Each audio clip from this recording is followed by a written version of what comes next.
శాసనసభలో 6 గ్యారంటీల అమలుపై రసాభాస. 6 గ్యారంటీల అమలు కోసం 53,000 కోట్లు బడ్జెట్లో కేటాయించారు. 6 గ్యారంటీలతో పాటు డిక్లరేషన్లు 420 హామీలు కాంగ్రెస్ ఇచ్చింది.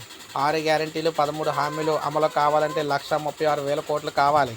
6 గ్యారంటీల అంశంపై కడియం శ్రీహరి వ్యాఖ్యలను తప్పుపట్టిన మంత్రి శ్రీధర్ బాబు, ప్రభుత్వం ఏర్పడి 60 రోజులే అవుతుంది, తప్పకుండా ఇచ్చిన మాట నిలబెట్టుకుంటాం. 6 గ్యారెంటీల అమలును ప్రజలకు నమ్మారు, తీరా గెలిచిన తర్వాత వారు నెత్తి మీద భస్మాసుర హస్తం పెడుతున్నారని చెప్పేసి ప్రతిపక్షాలు అన్నాయి. అయితే ప్రభుత్వం మాత్రం క్లియర్గా కూడా చెప్తుంది, ఇందిరమ్మ రాజ్యం అంటేనే ఎమర్జెన్సీ మాత్రమే.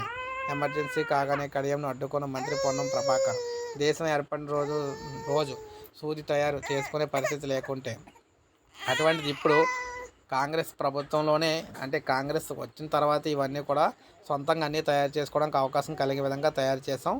ఏదైతే ఇచ్చామో హామీ అంటే తెలంగాణలో ఏదైతే ప్రజెంట్ అసెంబ్లీలో ఈరోజు 6 గ్యారంటీల పథకాల అమలుకు సంబంధించి బడ్జెట్ కేటాయించారో దానికి సంబంధించి భాగంగా ఏ పథకానికి ఎంతంత కేటాయిస్తున్నారు ఏంటి అనేది అయితే చర్చ అయితే జరుగుతుందన్నమాట.